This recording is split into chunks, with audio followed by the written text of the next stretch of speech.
Right. My name's Dr. P I'm a family medical practitioner in Queensland, Australia, and just doing a series of little clips that might help some of my patients. This one I'm going to do on people who have excessive sweating and whether that's me, whether excessive sweating means anything. It can. There's a few nasty reasons for excessive sweating. Night sweats particularly are associated sometimes with infections, and sometimes with, if they're occurring for a long time, with chronic infections like TB and infective endocarditis, which is infecting in the heart valves.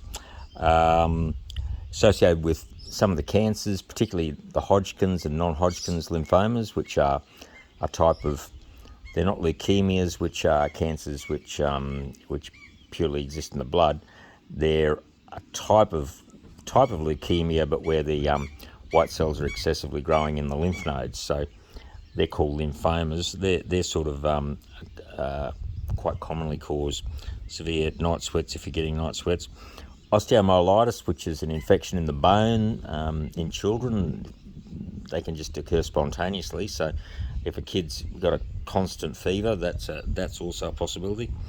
Menopause, obviously, and all the hormonal sort of changes that occur can cause it. Other infections which aren't that common nowadays, like TB and even HIV, which isn't that common nowadays. We seem to have got on top of that one fairly well. So even some of the solid cancers like liver cancer and pancreatic cancer and prostate cancer can cause night sweats, whether it just is increasing the metabolic rate or getting the systems revved up. Another rare one, I should do a clip on that, is pheochromocytoma, which is a little tumour on the adrenal glands. The adrenal glands sit on top of the renal glands being the kidney.